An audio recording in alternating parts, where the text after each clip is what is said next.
Gracias por brindarnos el honor de su sintonía en este viernes 17 de mayo de 2024, día 77 de las campañas presidenciales. Hoy Claudia Sheinbaum publicó un video donde refrendó su compromiso de ampliar los derechos de la comunidad LGBT, destacando que es una de las causas fundamentales de su movimiento.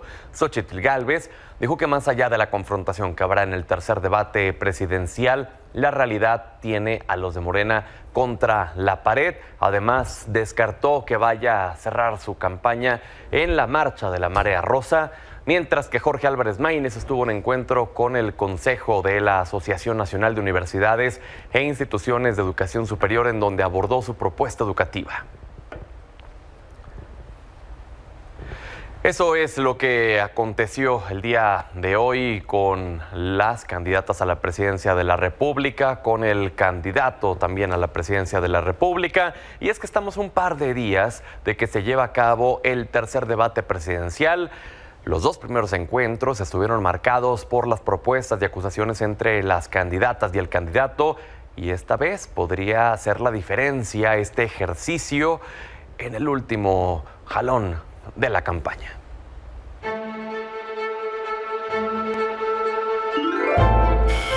Este domingo, las candidatas y el candidato presidencial darán el todo por el todo en el tercer y último debate a realizarse en el Centro Cultural Universitario Tlatelolco, con propuestas que puedan hacer la diferencia en las urnas. En los dos debates previos, la participación de Claudia Sheinbaum, Xóchitl Gálvez y Jorge Álvarez Maínez estuvo marcada por ataques, acusaciones, apodos y visiones de sus planes de gobierno. Las instalaciones del INE fueron el escenario del primer debate presidencial, en el que los candidatos por primera vez se vieron las caras tras poco más de un mes de campañas. Todos sacaron sus cartas fuertes durante la noche.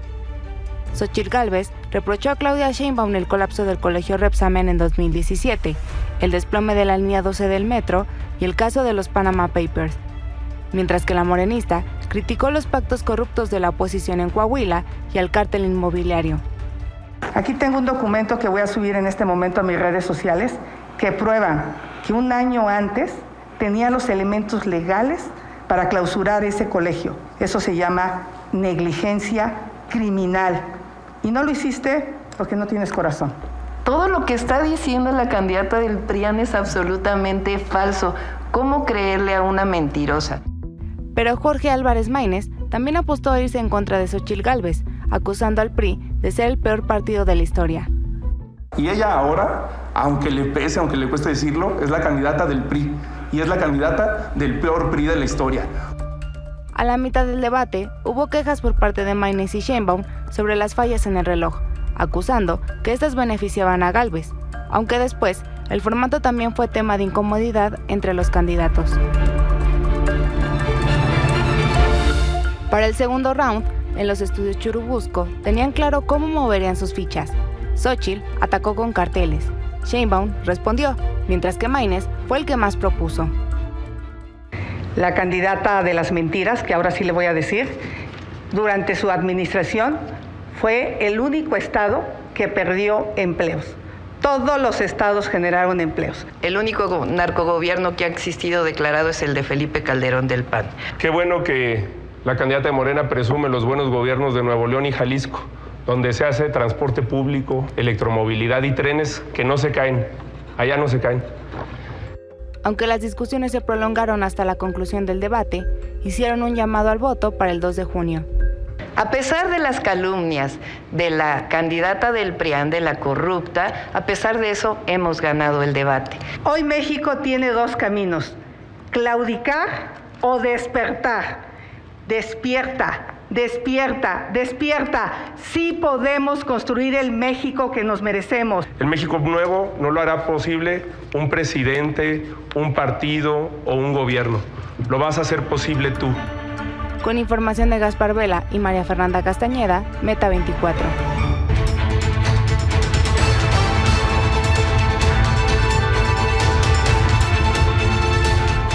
Sobre la las actividades de la candidata y los candidatos a la jefatura de gobierno de la Ciudad de México en el marco del Día Internacional contra la Homofobia, Bifobia y Transfobia, la banderada de Morena, Clara Brugada, así como el candidato de MC, Salomón Chertorivsky, acudieron al foro Impulsa una ciudad para todes, donde sostuvieron un diálogo con miembros de la comunidad de la diversidad sexual para dar a conocer sus propuestas y promover la participación en la elección del 2 de junio.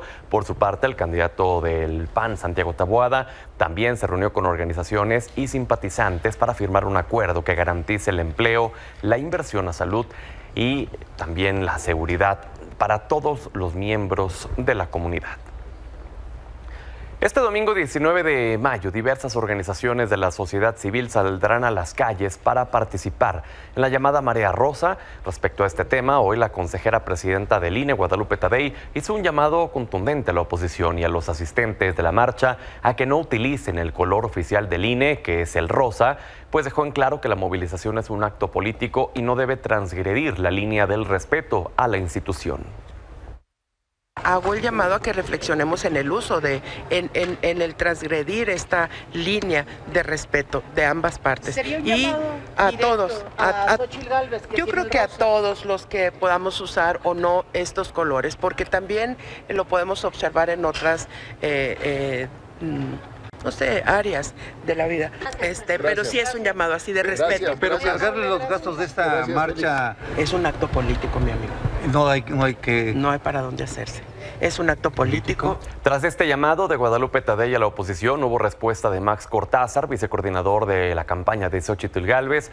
Dijo que en lugar de preocuparse por el uso de un color, Tadei debe enfocarse en el proceso electoral para garantizar que se puede ejercer el voto de manera pacífica, protegiendo las casillas de los municipios que están en riesgo, además de evitar que Morena use funcionarios del gobierno para repartir propaganda de su candidata.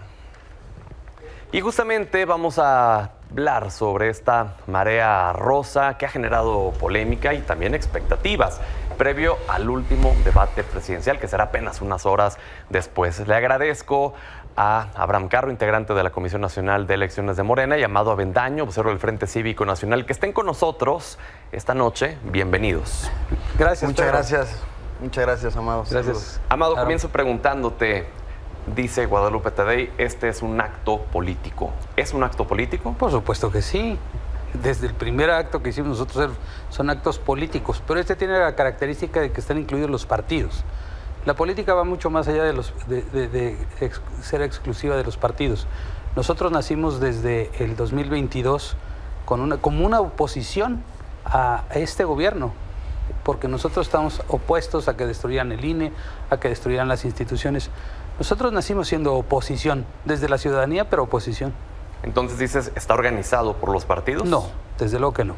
Nunca hemos sido partidistas, no estamos sometidos ni subordinados a ninguna causa política, a ningún partido político y tampoco a ninguna candidatura. Abraham. Pues mira, yo creo que es muy obvio, querido Amado, pues sí. Fuera máscaras, ¿no? Se cayó la máscara de una oposición ciudadana, ¿no? Quedó demostrado que quien encabeza este proceso es el PRI, es el PAN y es el PRD, ¿no? ¿Qué es lo que nosotros decimos y le decimos a la audiencia con mucha claridad? Hay gente que de buena fe, con diversas formas de pensar, sale, se manifiesta, bienvenido. La manifestación es algo que se ha garantizado en el gobierno popular del licenciado Andrés Manuel. El problema no es ese. Que sepa la gente que sale a marchar en defensa del PRI, del PAN y del PRD, que salen a marchar en defensa de Alito Moreno, que salen a marchar en defensa del corrupto de Marco Cortés.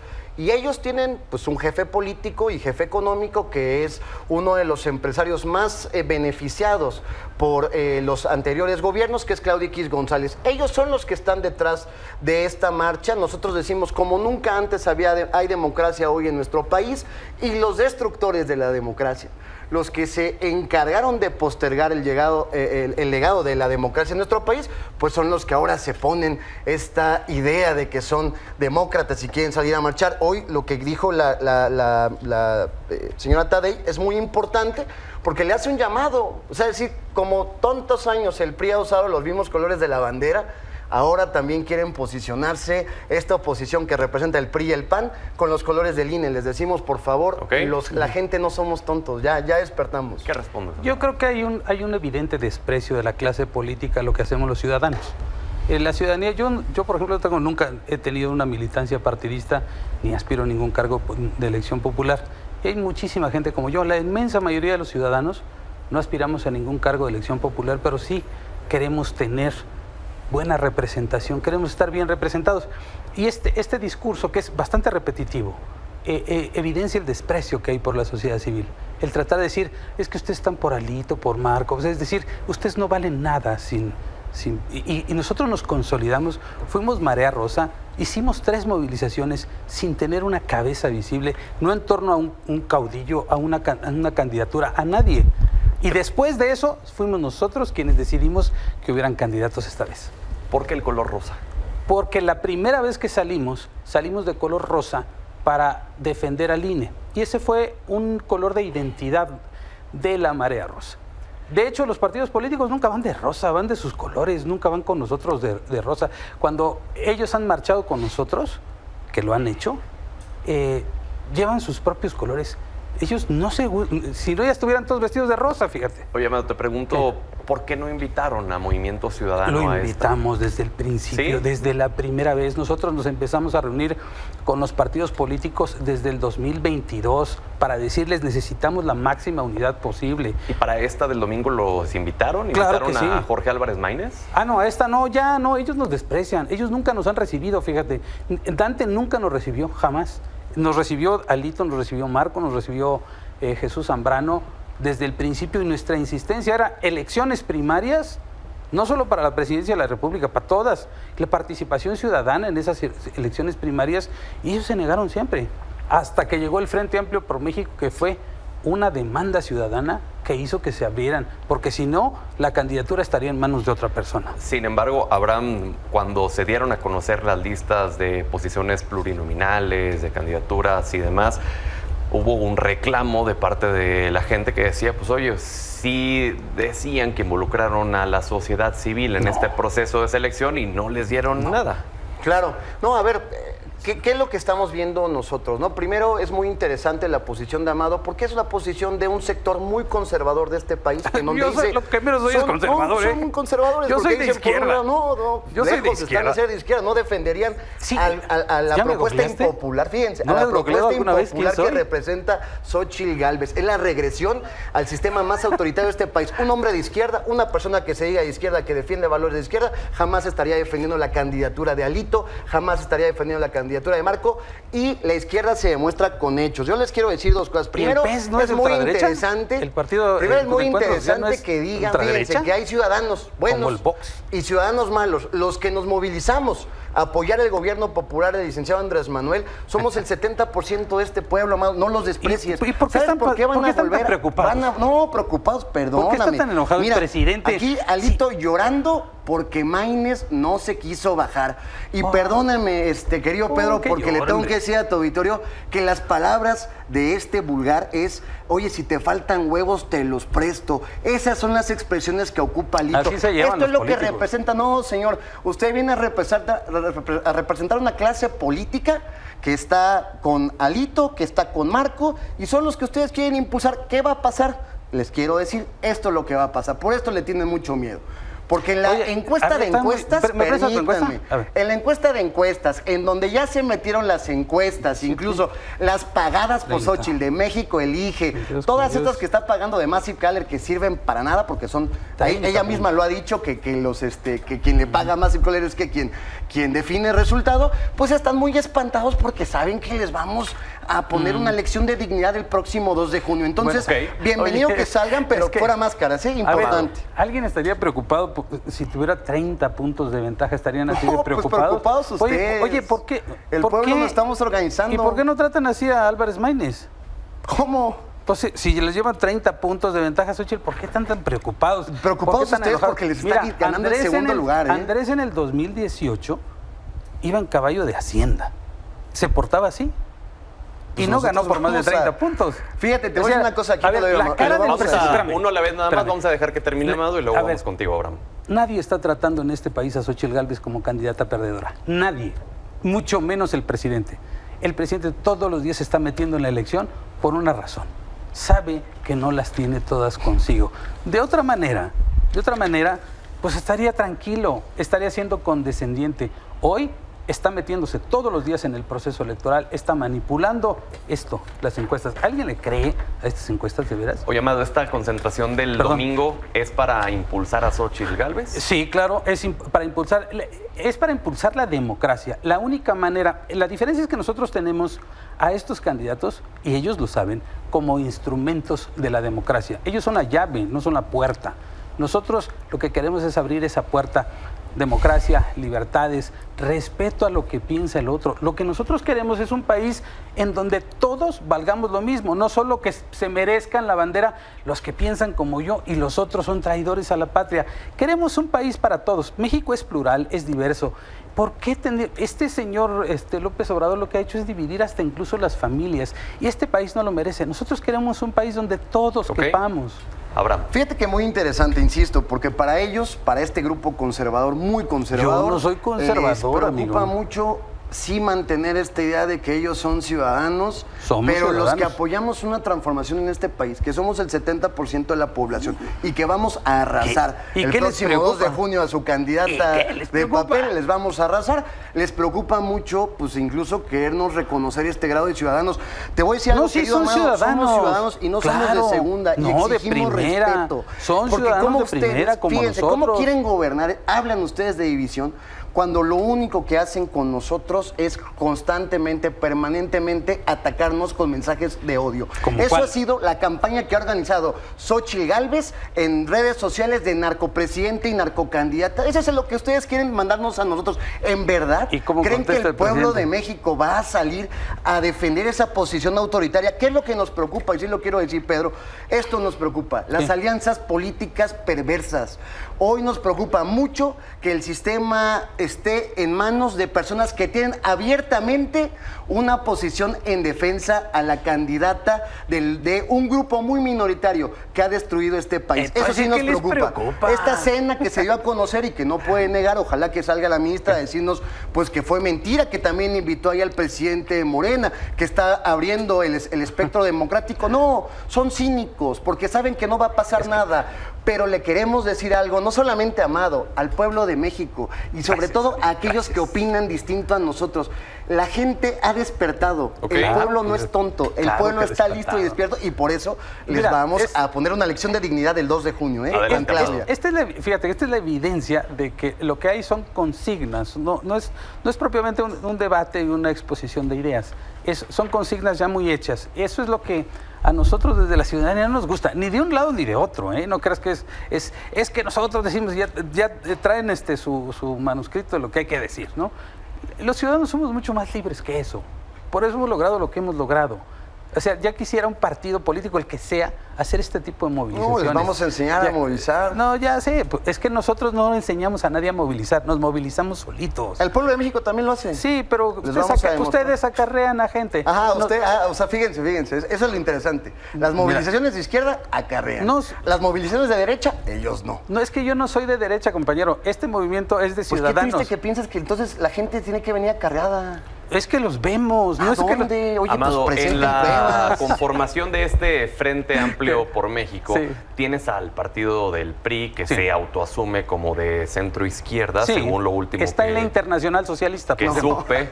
El PRI es miembro de la Internacional Socialista, ¿sabías? También además ya renunciaron, por cierto. Bueno, el PRD que es de izquierda. Bueno, eso dicen. Y el PAN, que es de derecha. Centro derecha, sí. Centro derecha. Es de derecha, sigue siendo un grupo, sobre todo en algunos lados. La inmensa mayoría de los mexicanos no tienen sin cuidado sus ideologías. Pero nos interesan sus resultados. Sí, a lo que iba con mi siguiente pregunta es, tú te has definido como alguien de izquierda. Yo sí.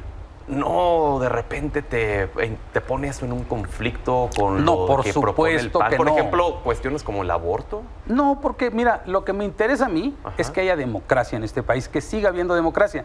Porque si hay democracia, pasando la elección del 2 de junio, yo sí voy a poder, como ciudadano libre, reclamarle a estos tres partidos, el PRI, el PAN y el PRD, que ellos lo saben, que tienen agravios con la ciudadanía. Hoy nosotros los ciudadanos estamos utilizando esos partidos que nosotros pagamos y nosotros financiamos, ¿sí?, para postular una candidata que nosotros los ciudadanos quisimos poner.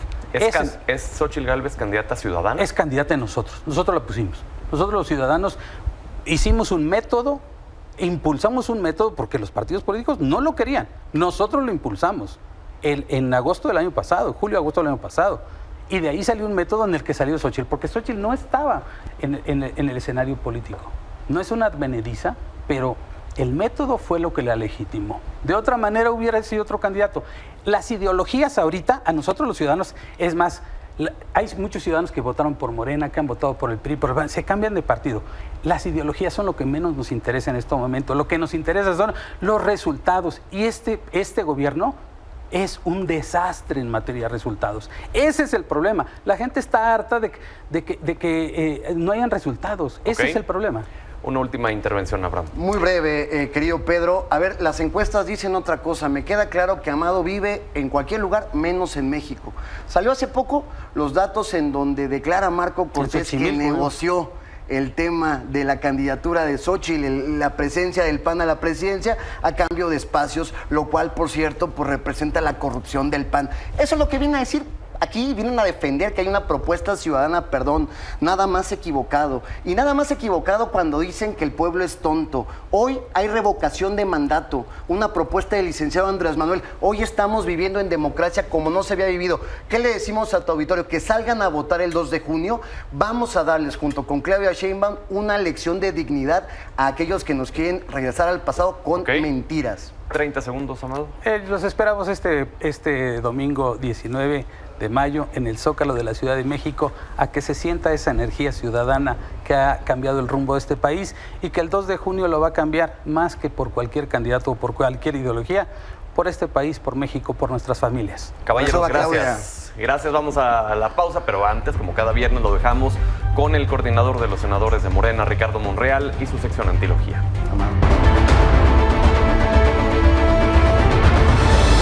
¿Qué tal, Pedro? Buenas noches. Soy escéptico de la función del Poder Judicial en este periodo en el que lo encabeza la presidenta Norma Piña. Tengo mis razones fundadas y esta animadversión o contraste que se ha desatado entre ella y los poderes no dan buenos augurios. No representan aciertos y al contrario, un deterioro en la relación entre poderes. Pero lo más grave es que los dichos y nuestras afirmaciones se están confirmando de cómo la presidenta de la Corte en los hechos se está convirtiendo como representante de una facción partidista, de una parte del proceso, como es lo que ha confesado ella, y se ha convertido prácticamente en la coordinadora de facto de la campaña del PRIAN. Hoy leí, por cierto, lo recomiendo, un reportaje de Salvador en El Milenio, en este periódico, muy bueno, sobre cómo la presidenta de la Corte, el 12 de diciembre, se reunió con el PRIAN y presionó a los magistrados electorales para que hicieran caso a sus órdenes. Incluso los amenazó de que tenían una cola larga y que iba a destapar la cloaca y que no se la iban a acabar. Esto está en mensajes de Twitter, en mensajes de teléfonos, y me parece muy grave que esto haga la presidenta de la Corte en contra de lo que debería ser un órgano independiente y autónomo, el Poder Judicial Federal, en su fase de tribunal electoral. Y máxime en esta elección que ya está próxima a realizarse. Huele muy mal el que la Corte y su presidenta quieran intervenir en el proceso como parte, pero también en su tendencia de anular la elección. Muy grave. Es demasiado grave, Pedro, y tenemos que denunciarlo. Vean el reportaje de Salvador de Milenio. Es imperdible. Saludos.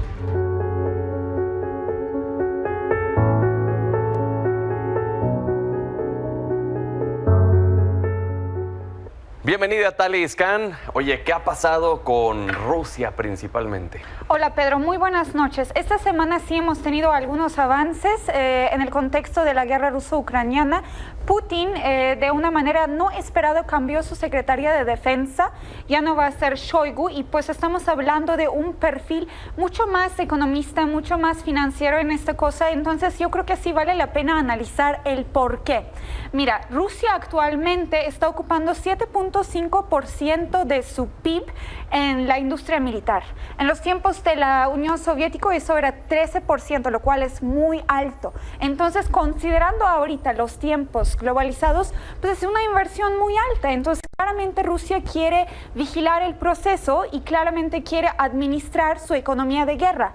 ¿Qué es la economía de guerra, Pedro? Pues hay que tomar en consideración que los países, mientras que se encuentran en escenarios beligerantes, tendrían que administrar sus recursos de una manera diferente para mantener la estabilidad nacional. Eso podría implicar incremento de los impuestos, eso podría implementar incluso un tipo de reorganización de las industrias de producción para dar priorización al tema militar, para que el país se mantenga poderoso, y más en la cuestión de tantas sanciones que Rusia ha recibido. Entonces esperamos que este cambio del secretario de Defensa podría apoyar a Rusia en sus estrategias nacionales a tener una economía más mediada.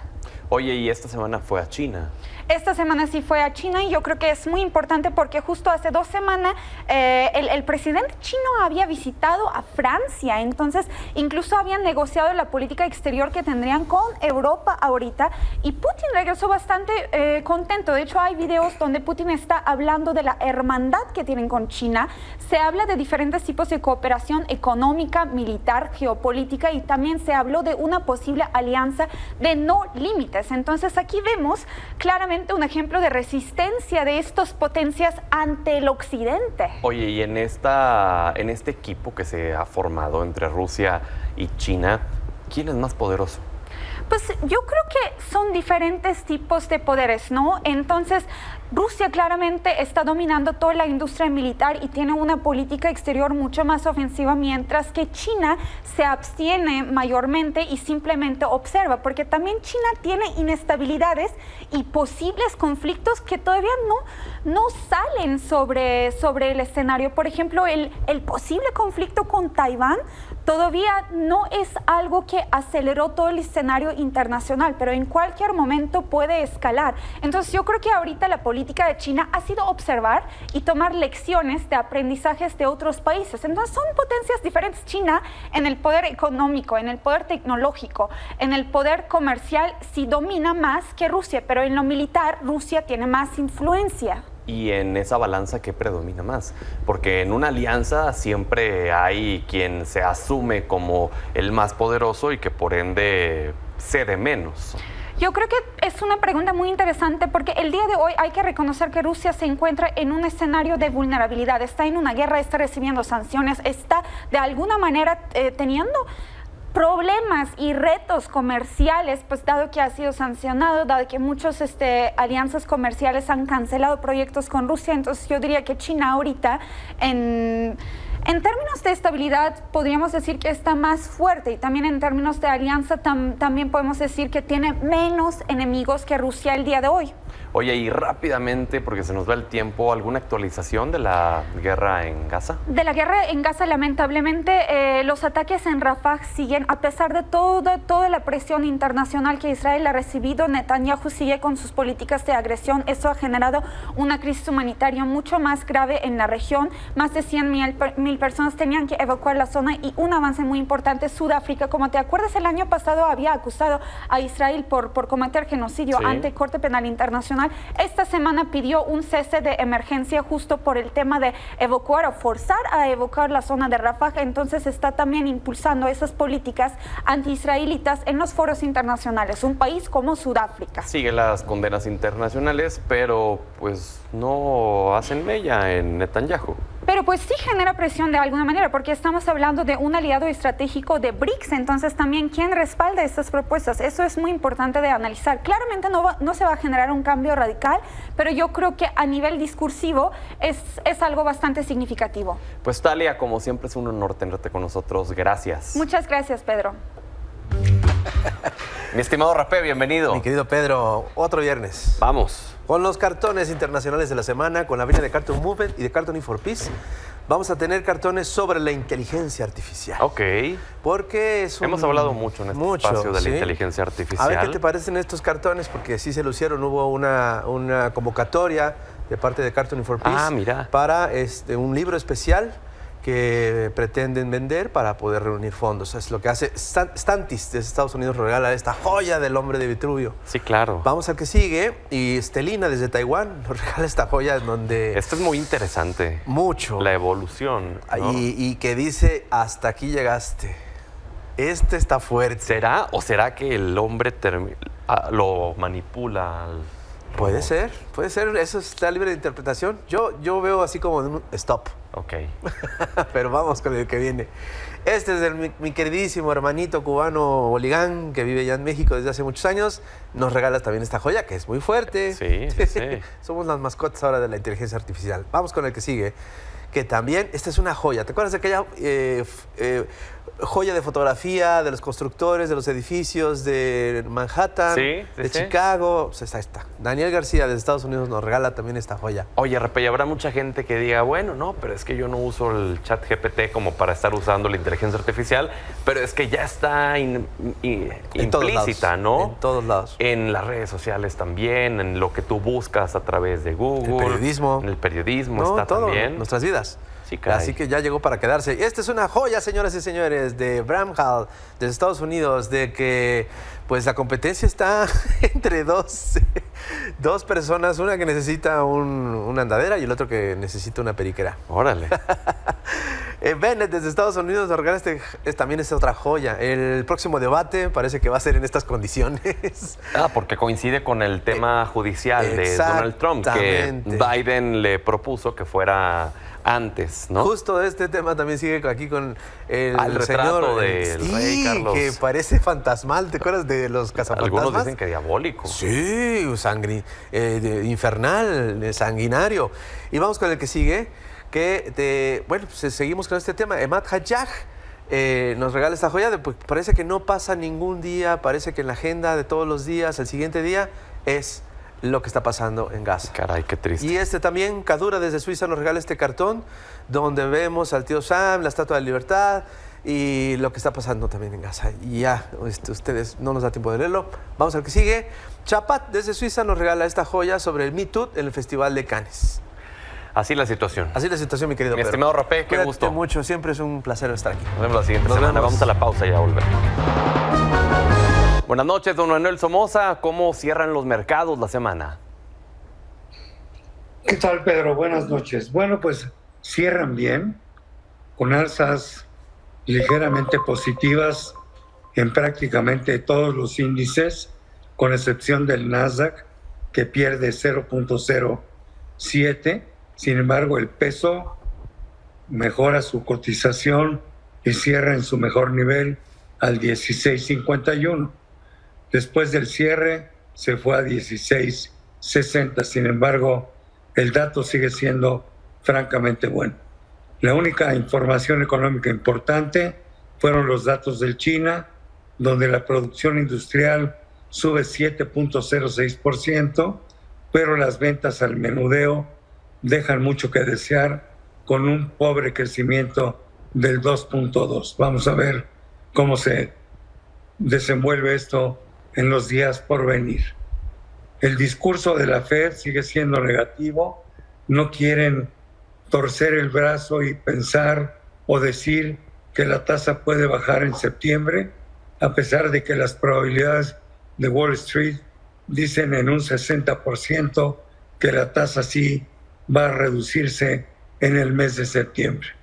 Tuvimos una semana con pocas referencias económicas, con excepción del miércoles, donde salió la inflación de Estados Unidos, que fue un dato bastante bueno, pero no lo suficiente para que la Reserva Federal cambiara su discurso. Ese es mi comentario, Pedro. Don Manuel, que más allá de las decisiones que se tomen, justo la comunicación que emplea la Fed es lo que suele tener más repercusión, ¿no?, en los mercados. Pues sí. Por ejemplo, ayer las bolsas cerraron ligeramente negativas por el discurso agresivo de la Fed, en el sentido de que ellos no desean que la tasa baje. Sin embargo, hoy los mercados le ganaron esa opinión y por eso los tenemos ligeramente al alza. Al final, Pedro, déjame decirte, esto es dato dependiente y lo que venga hacia adelante va a depender de la inflación de mayo y junio. O sea que no hay que adelantarnos. Y aquellos tiempos en donde era un espejo lo que decidía la Fed con lo que decidía Banco de México, ¿ya no lo es hoy en día? Pues no, yo creo que Banco de México tiene que tomar un rumbo distinto.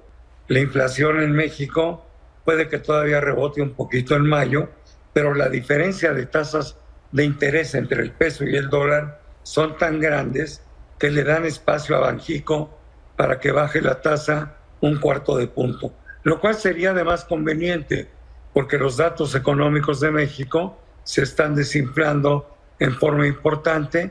Vamos a tener un abril bastante malo. Ya tuvimos un primer trimestre por debajo de lo estimado y estos no son buenas noticias. Y algo que está lastimando a la economía mexicana son las altas tasas de interés.